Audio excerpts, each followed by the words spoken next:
O que era para ser apenas mais uma reunião reservada em Brasília teria se transformado em um dos episódios mais tensos dos bastidores do poder.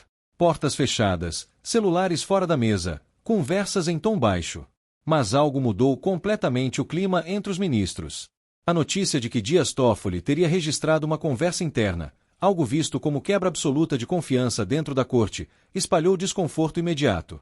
E, em política, quando a confiança acaba, o isolamento começa.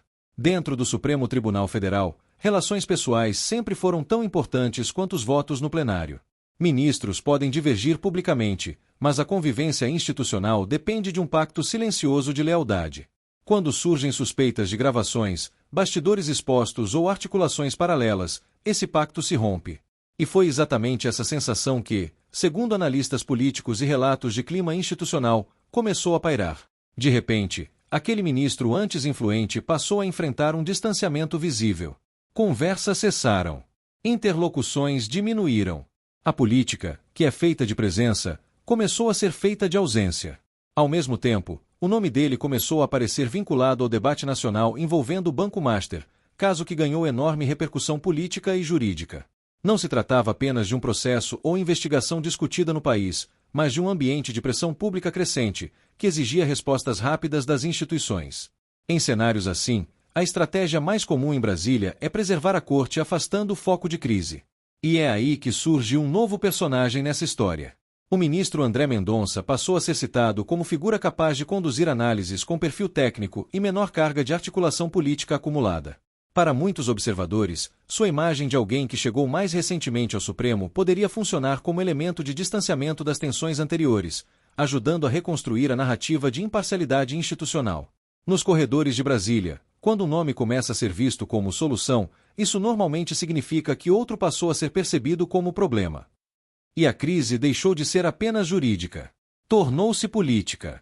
Aliados do governo passaram a discutir cenários de recomposição da corte. O presidente Luiz Inácio Lula da Silva, segundo avaliações amplamente debatidas no meio político, estaria atento à possibilidade de futuras indicações ao Supremo como forma de reorganizar equilíbrios internos que impactam diretamente governabilidade, relação com o Congresso e estabilidade institucional. Nesse contexto, começaram a circular nomes considerados próximos ao Palácio do Planalto e com trânsito político consolidado em Brasília.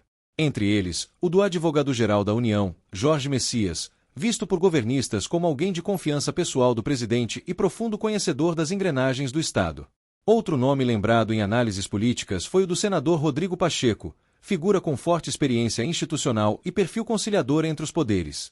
A simples menção desses nomes já acendeu alertas em Brasília. Porque, no xadrez do Supremo, cada cadeira não representa apenas um juiz, representa influência jurídica por décadas. E quando começam as conversas sobre sucessão, significa que o ambiente já mudou. A possível saída de cena de um ministro, ainda que tratada apenas como hipótese ou debate político, cria ondas profundas. Advogados reavaliam estratégias.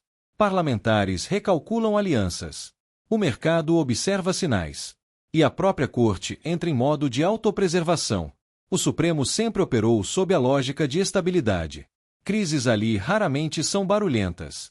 Elas acontecem no silêncio, nos gestos contidos, nas agendas que deixam de existir, nas portas que param de abrir. É por isso que, quando surgem relatos de reuniões tensas, desconfianças internas e rearranjos de força, Brasília inteira presta atenção.